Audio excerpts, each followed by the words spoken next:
السلام علیکم ورحمۃ اللہ وبرکاتہ۔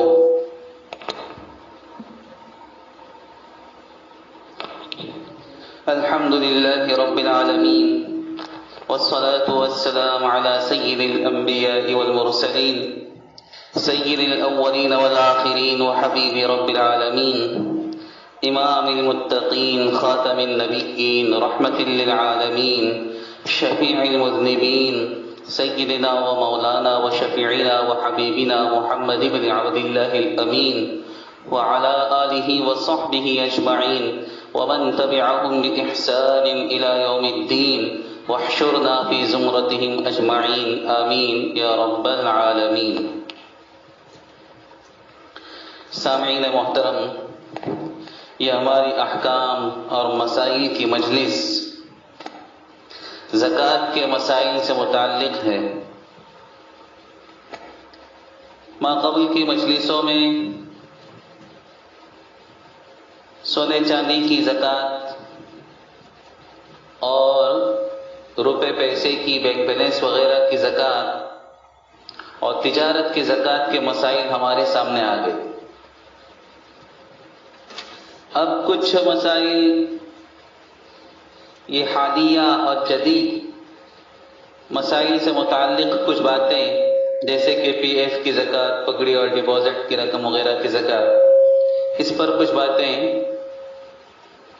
آپ کے سامنے عرض کرنی ہیں۔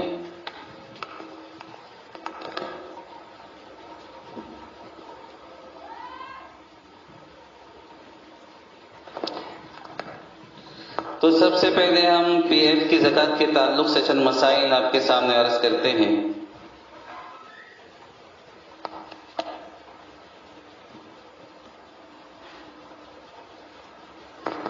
دیکھیے، سرکاری ادارے جو ہوتے ہیں یا غیر سرکاری ادارے ہوتے ہیں، ان میں ملازمین کی ہر ماہ تنخواہ میں سے کچھ رقم کاٹ لی جاتی، جیسے 300 روپے، 500 روپے، 1000 روپے، کہیں زیادہ ہوتا ہے 2000 وغیرہ۔ اس پر ادارہ ہر ماہ اپنی طرف سے کچھ رقم جمع کرتا ہے، جیسے تنخواہ میں سے 500 کاٹ لیے تو اپنی طرف سے 500 ڈال دیے، اور پھر وہ جو مکمل رقم سال بھر میں جتنی جمع ہو جاتی ہے اس پر کچھ اور رقم سود کے نام سے، انٹرسٹ کے نام سے جمع کرتا ہے۔ تو یاد رکھیے، اس کی کئی صورتیں ہو سکتی ہیں، لیکن شرعاً کچھ صورتیں اور ہیں، اس کی تفصیل انشاءاللہ آگے آئے گی۔ بہرحال آپ اتنا سمجھ لیجئے کہ آپ کی تنخواہ میں سے جو رقم کاٹی جاتی ہے، مثلا 500 روپے، تو یہ اس کی اصل رقم ہے اور اس کی ملکیت کی رقم ہے وہ، اور زکوٰۃ میں جب رقم کو جوڑا جائے گا تو صرف اسی رقم کو، مطلب آپ کی تنخواہ میں سے جو رقم کٹنے والی ہے اسی کو جوڑا جائے گا۔ یعنی آپ کے پاس گھر میں مان لیجئے کہ 50,000 روپے ہیں یا 1,00,000 روپے ہیں، تو آپ دیکھیں گے کہ پی ایف کے اندر آپ کی تنخواہ میں سے کتنی رقم کٹی ہوئی، مان لیجیے وہ 5,000 ہے تو اس کو بھی اس میں جوڑ دیں گے آپ۔ لیکن بقیہ جو 2 رقم ہیں، یعنی وہ جو ادارے نے اپنی طرف سے جمع کی ہے، کمپنی نے، اور اس پر سود کے نام سے جو کچھ دیا ہے، یہ دونوں رقم فی الحال آپ کی تحویل میں نہیں ہے، لہذا اس پر آپ کی ملکیت بھی ثابت نہیں ہے، اور زکوٰۃ میں اس کو جوڑتے وقت اور ایڈ کرتے وقت اس کو اپنی رقم کے اندر ایڈ نہیں کیا جائے گا، جمع نہیں کیا جائے گا۔ آئی بات سمجھ میں؟ البتہ اس بات کا خیال رکھیے کہ یہ جو ادارہ جمع کرتا ہے اپنی طرف سے، وہ نام تو سود کا ہوتا ہے، وہ حقیقتاً سود نہیں ہوتا، لیکن اگر ہم اپنے اختیار سے کٹوائیں، ایک تو ہے کہ کمپنی کی طرف سے لازم ہو، ایک یہ ہے کہ ہم اپنے اختیار سے کٹوائیں کہ ہمارا پی ایف آپ کاٹتے جائیں اور اس پر رقم جمع کرتے جائیں، تو اگر اپنے اختیار سے فنڈ میں رقم کٹوائی جائے تو پھر ادارہ جو اس پر دے گا نا الگ سے، ایک تو ہے اپنی طرف سے جمع کرے گا 500 روپے، ادارہ اس پر سود کے نام سے جو رقم دے گا انٹرسٹ کے نام سے، پھر وہ حقیقتاً انٹرسٹ ہوگی، اس کا لینا آپ کے لیے صحیح نہیں ہوگا، بلکہ غرباء پر تقسیم کرنا لازم ہوگا. ٹھیک ہے. اچھا، یہ مسئلہ جو میں نے ابھی بتایا کہ پی ایف میں سے جو رقم کٹتی ہے اپنی تنخواہ میں، پی ایف میں جو رقم جمع ہوتی ہے ہماری تنخواہ میں سے کٹ کر صرف اسی پر زکوٰۃ ہے. یہ اس وقت ہے جبکہ کمپنی کے تصرف میں وہ رقم ہو، یا کمپنی نے بینک وغیرہ میں کہیں رکھوائی ہے تو اپنی طرف سے رکھوائی ہے. اگر اس بندے نے جو ملازم ہے اس نے کمپنی کے پاس سے لے کر اپنے اختیار سے کسی اور جگہ پر بینک وغیرہ میں رکھوائی، تو اب ایسا ہے یا تو خود لے کر رکھوائی یا اپنی ذمہ داری پر کمپنی سے کہا کہ فلاں جگہ پر اس کو جمع کر دیا جائے. تو آپ دھیان میں رکھیے، تو یہ جو رقم پی ایف میں اس کی تنخواہ میں جو رقم کٹی ہے اس پر بھی زکوٰۃ آئے گی، اور اس پر کمپنی جو اپنی طرف سے اس میں ایڈ کرتی ہے، جمع کرتی ہے، تو اس پر بھی زکوٰۃ آئے گی. اس لیے کہ یہ ایسا ہی ہو گیا گویا اس نے اپنے قبضے میں لے لیا دونوں رقمیں اور پھر کیا کر دیا، بینک کی تحویل میں دے دیا. ٹھیک ہے. اب ایک بات تو یہ ہو گئی کہ دونوں کو ملائے گا وہ زکوٰۃ میں، اور وہ کمپنی یا بینک اس پر سود کے نام سے جو رقم دے گی وہ حقیقتاً سود ہی ہوگی، اس کا لینا قطعاً حرام ہے، خواہ فنڈ جبری ہو یا اختیاری ہو. لیکن چونکہ اس نے لیا ہے اپنے پاس یا اپنی ذمہ داری پر کسی اور کے پاس رکھوایا ہے، لہذا ایک بات تو یہ کہ اس کی تنخواہ میں سے کٹنے والی اور ادارے کے کمپنی کی طرف سے ملنے والی دونوں رقم پر زکوٰۃ آئے گی، اور کمپنی یا بینک اس پر جو سود دے گی وہ حقیقتاً سود ہوگا، اس کا لینا اس کے لیے صحیح نہیں ہوگا. ٹھیک ہے. تو امید کرتا ہوں بات آپ کی سمجھ میں آ گئی ہوگی. عام حالات میں ایسا ہی ہوتا ہے کہ کمپنی جو رہتی ہے یا ادارہ جو ہوتا ہے وہ اپنی تحویل میں ہی وہ رقم رکھتا ہے، ملازم کے پاس دیتا نہیں ہے. عام مطلب ایسا ہی ہوتا ہے. تو اس بات کا خیال رکھیے کہ ہم جب اپنی زکوٰۃ کا حساب کریں گے تو اس رقم کو بھی اس میں ایڈ کریں گے. اگر وہ کمپنی کی تحویل میں ہے مکمل طور پر تو آپ کی تنخواہ میں سے کٹنے والی رقم کو آہستہ آہستہ انسان کی کٹتے لاکھوں تک پہنچ جاتی ہے، تو اس کو بھی اپنے گھر کے بیلنس کے ساتھ میں جمع کیا جائے گا. مان لیجیے اگر کسی کے پاس گھر میں بالکل بیلنس نہیں ہے لیکن پی ایف کے اندر اس کے پاس 5 لاکھ ہے اس کی تنخواہ میں سے کٹی ہوئی، تو پھر اس پر زکوٰۃ ہے اس کے لیے. اور اگر وہاں پر 5-10 ہزار ہی ہے، گھر کے اندر کچھ ہے، تو ان دونوں کو جمع کیا جائے گا. ٹھیک ہے. پھر بھی اگر کوئی بات اس سلسلے کی سمجھ میں نہ آئی ہو تو براہ راست آپ رجوع کر سکتے ہیں. اسی طرح اس بات کا خیال رکھنا چاہیے کہ کچھ لوگ انکم ٹیکس سے بچنے کے لیے لائف انشورنس کراتے ہیں.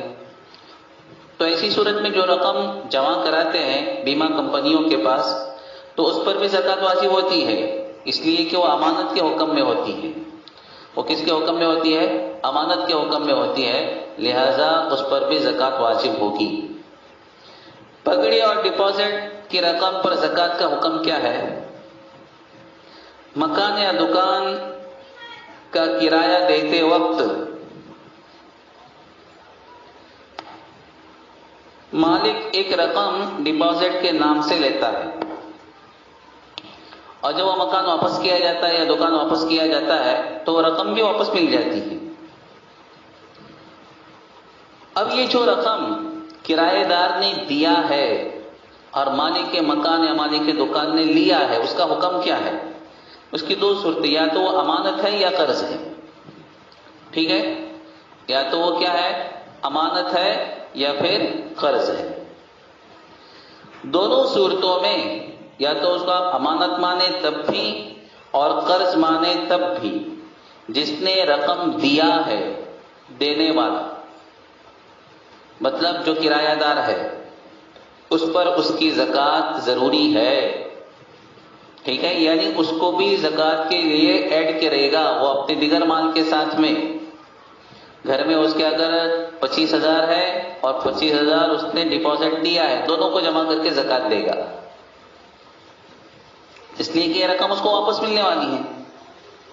جس نے لیا ہے یعنی جو مالک کے مکان ہے اس کے پاس ڈپازٹ کی رقم جمع ہے، کیا اس کو بھی زکوٰۃ دینی ہے اس میں سے؟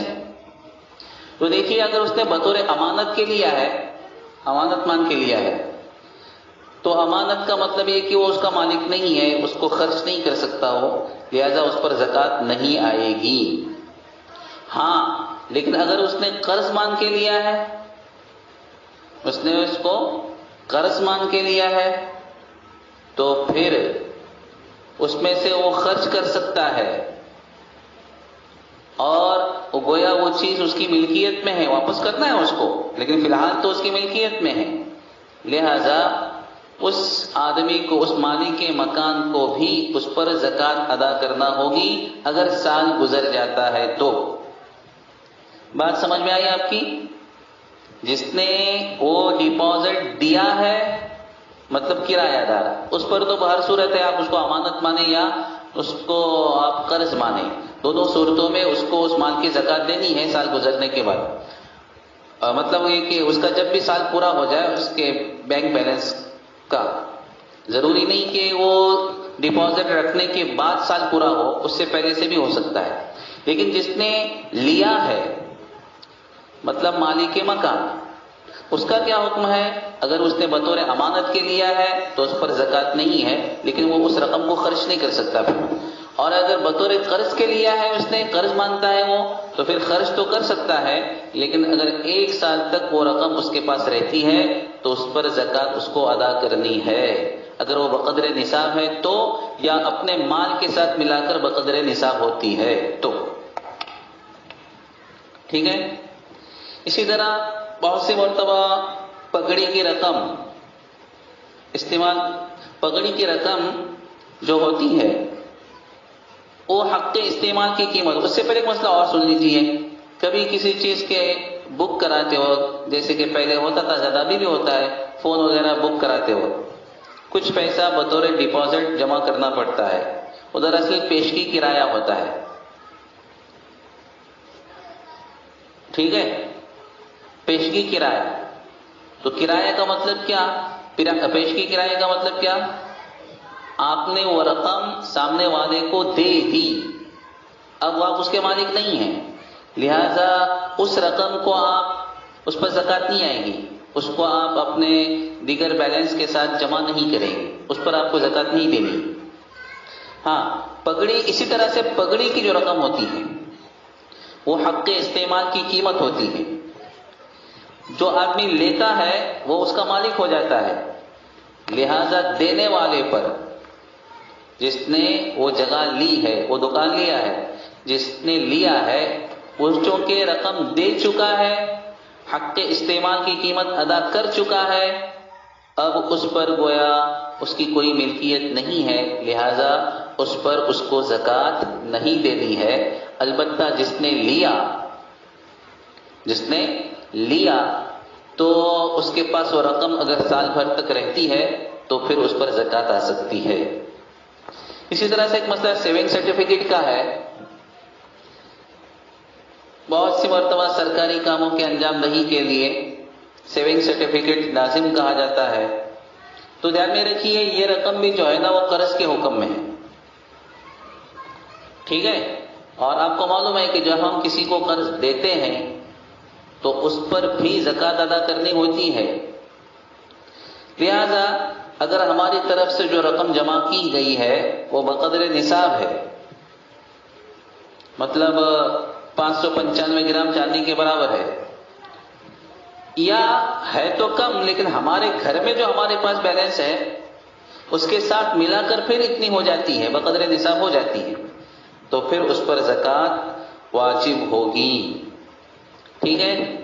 اور اس سیونگ سرٹیفکیٹ پر جو حکومت کی طرف سے سود ملے گا نا، وہ حقیقتاً سود ہوگا، اس کو لینا صحیح نہیں ہے، لہذا بلا نیت ثواب صدقہ کرنا ضروری ہے. ٹھیک ہے، اور جو آپ کی رقم اصل ہوگی اس پر آپ کو زکوٰۃ ادا کرنی ہے.